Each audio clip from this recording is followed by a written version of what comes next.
अब इस वक्त क्योंकि किसान आंदोलन काफी लंबे वक्त से चल रहा है देश में, उसको लेकर अब राजनीति भी बहुत हो रही है, सरकार विपक्षी दलों पर बड़े आरोप लगा रही है। और इसी पर बात करने के लिए मेरे साथ इस वक्त कांग्रेस के जनरल सेक्रेटरी हैं रणदीप सुरजेवाला। रणदीप जी, बहुत स्वागत है आपका टीवी 9 भारतवर्ष पर। सर, मेरा सीधा सवाल, देखिए आंदोलन तो काफी वक्त से चल रहा है और आप लोग लगातार उनके पक्ष में अपनी आवाज भी बुलंद कर रहे हैं, लेकिन सरकार से जब भी हम बात करते हैं या सरकार जब भी मीडिया में संवाद करती है तो वो कहती है किसानों का आंदोलन तो एक जगह है, लेकिन कांग्रेस और दूसरी विपक्षी पार्टियां इस पर अपनी राजनीतिक रोटियां सेक रही हैं। तो सीधा सवाल आपसे यही कि सरकार के इस आरोप पर क्या कहना है आपका?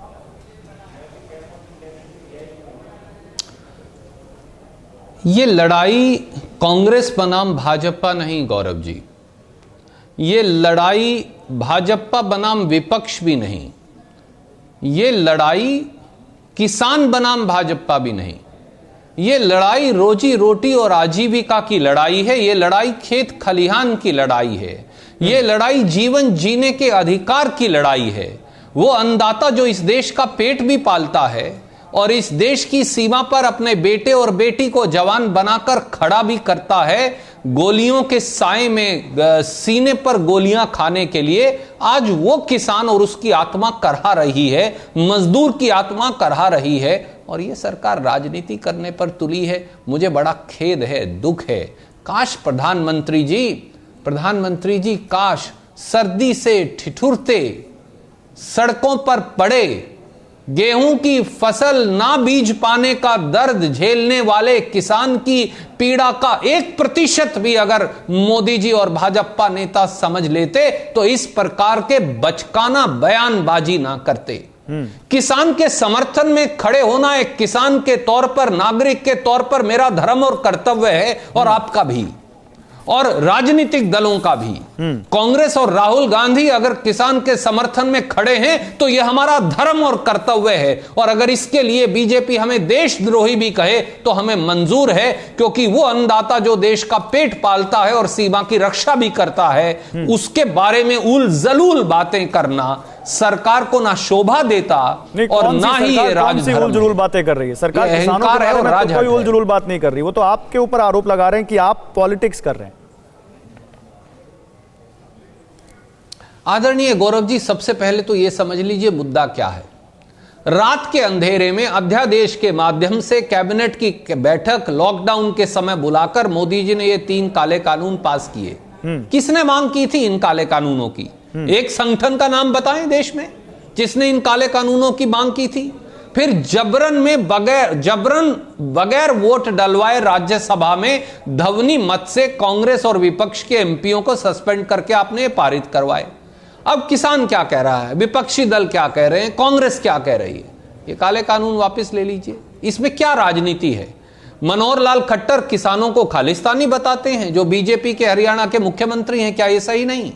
क्या ये सही नहीं कि पीयूष गोयल उन्हें नक्सलवादी और माओवादी बताते हैं? क्या ये सही नहीं कि हरियाणा के कृषि मंत्री जेपी दलाल उन्हें पाकिस्तान और चीन का एजेंट बताते हैं? क्या ये सही नहीं कि हिंदुस्तान के एमओएस एग्रीकल्चर जो हैं वो किसानों को आतंकवादी बताते हैं? इससे बड़ा अन्नदाता का अपमान क्या होगा? मुझे ऐतराज है एक किसान के बेटे के तौर पर कि आप किसानों को गाली देना बंद करिए, क्योंकि ये वो हैं जो अपना पेट और पीठ एक करके देश का पेट पालते हैं। और ऐतराज हमें ये भी है, देखिए आप गौरव भाई, आप या भाभी जरूर सब्जी या फल लेने जाते होंगे। आलू, प्याज और टमाटर, क्या किसान को कभी उसका 5 रुपया 8 रुपया किलो रेट मिला है? उससे ज्यादा आप आज भी 40 रुपया किलो में खरीद रहे हैं। मैं उस पे हम ये कह रहे हैं किसान उस पे बात नहीं कर रहा। 80 रुपया किलो मिलेगा। मैं सीधे एक जो सवाल आपसे पूछ रहा हूं, आपने कहा कि ये खालिस्तानी बता रहे हैं, ये आतंकवादी बता रहे हैं, तो कल वॉशिंगटन डीसी में महात्मा गांधी की मूर्ति पर किसानों के समर्थन में वहां पर कुछ संगठनों ने आंदोलन किया, वहां महात्मा गांधी की मूर्ति पर स्प्रे किया, खालिस्तानी नारे लगाए, और इसके अलावा ये आप भी जानते हैं कि देशद्रोह के आरोप में कई लोग जेल में बंद हैं और उनकी रिहाई की मांग के पोस्टर भी इस आंदोलन के बीच हमने देखे। तो क्या कांग्रेस इसका समर्थन करती है?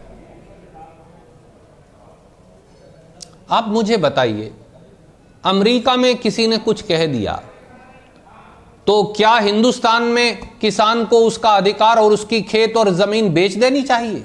क्या आप ये कह सकते हैं? आप बिल्कुल नहीं कहेंगे, क्योंकि आप जिम्मेवार पत्रकार हैं। मैं ये कह रहा हूं, कोई अगर दोषी है एक व्यक्ति, दो व्यक्ति, उस पर कार्रवाई करिए। किसान की मांग क्या है? किसान की मांग खालिस्तान नहीं है। किसान की मांग केवल यह है, कृषि विरोधी 3 काले कानून मोदी सरकार वापस करे। मुद्दों को भटका क्यों रहे हैं? भारतीय जनता पार्टी का यह धंधा है। मैं जानबूझकर यह शब्द इस्तेमाल कर रहा हूं, यह धंधा बन गया है। हर आंदोलन को भटकाना, हर आंदोलन में 4 आदमी भेजकर पूरे आंदोलन को डीरेल करने की कोशिश करना। किसान ने कोई और मांग नहीं रखी और भारतीय जनता किसी पार्टी की रिहाई की मांग नहीं रखी। प्रस्ताव आज दिया, मैं फिर ये कहता हूं, एक मांग है। हाँ बोलिए बोलिए, आप अपनी बात पूरी कीजिए, पूरी कीजिए। केवल एक मांग है, 3 काले कानून वापस लो। उसके बाद आप चाहें तो रणदीप को भी जेल में दे दो और इन सारे किसानों को भी जेल में बंद कर दो, हमें कोई एतराज नहीं, पर 3 काले कानून वापस लो ताकि देश के 62 करोड़ अन्नदाता, गरीब मजदूर, एससीबीसी के हमारे भाई बहन और किसान जिंदा रहें। इमाम की रिहाई की मांग अगर हो रही है तो कांग्रेस पार्टी का इस पर क्या स्टैंड है? इस आंदोलन में अगर हो रही है तो क्यों कोई समर्थन करेगा इस प्रकार की बचकाना बात की? ये किसानों की मांग ही नहीं है। कोई वहां जाकर एक पोस्टर लगा दे, 2 लाख आदमी वहां बैठे हैं, 40 किलोमीटर लंबा यह प्रदर्शन है, वहां कोई भी जा सकता है।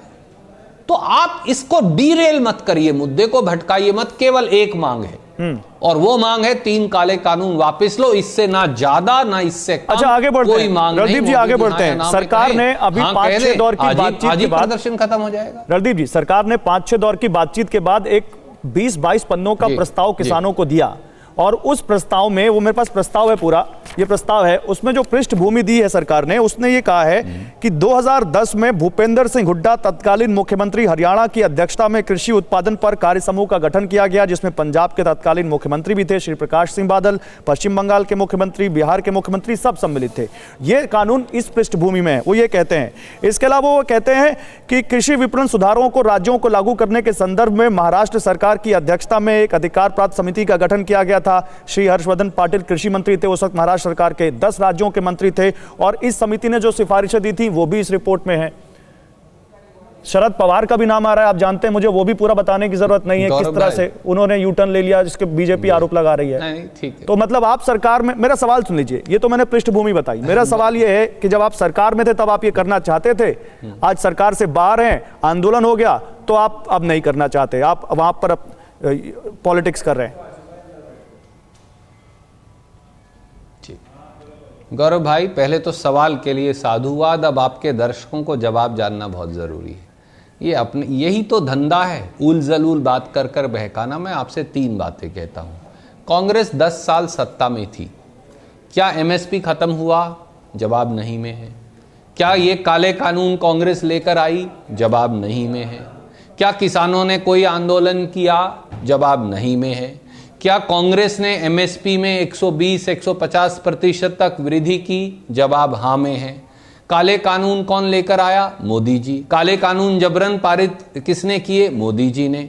अब वो उलझलूल बातें करके आपका ध्यान भटकाना चाह रहे हैं, प्रेस का भी और लोगों का भी। 2011 में जब यूपीए की सरकार थी, मोदी जी उस समय गुजरात के मुख्यमंत्री थे, उनकी अध्यक्षता में भी एक वर्किंग ग्रुप बना था।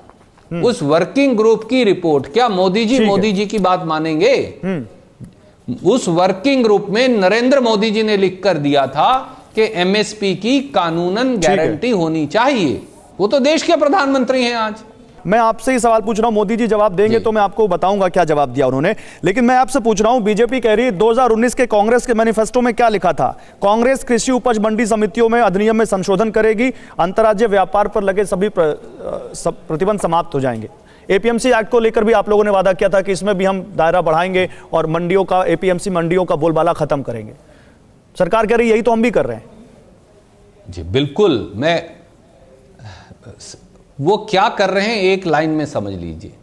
इस कानून में लिख दिया कि अनाज मंडियां अब खत्म हो जाएंगी। जब अनाज मंडियां खत्म हो जाएंगी, मैं एक किसान के तौर पर आपसे विनम्रता से पूछता हूं, आप दिल्ली में 10,000 रुपया क्विंटल एमएसपी दे दीजिए, घोषणा कर दीजिए, मैं अपनी फसल कहां बेच कर आऊंगा, किसको बेच कर आऊंगा और उसे कौन खरीदेगा? 15 करोड़ किसान 2015-16 कृषि सेंसस में आज 18 करोड़ हैं। ज्यादातर किसान 2 एकड़ या उससे कम का है। वो अनाज मंडी तक तो अपनी फसल किसी तरह से ले जा सकता है। जब अनाज मंडी नहीं होंगी तो कहां जाएगा? कांग्रेस ने क्या कहा था? ठीक है, 42,000 अनाज मंडियां हैं, इनको एपीएमसी अंग्रेजी की बजाय फार्मर मार्केट का नाम देंगे और हम हर 10 गांव पे एक मंडी बनाएंगे। कांग्रेस 42,000 की बजाय 1.5 लाख 2 लाख अनाज मंडी बनाना चाहती है। ये पूरी अनाज मंडी व्यवस्था खत्म करना चाहते हैं ताकि 25 लाख करोड़ का कृषि उपज का कारोबार जो है वो 5 उद्योगपतियों के हाथ में जाए और वो अपनी मर्जी से फिर किसान की फसल खरीदेंगे।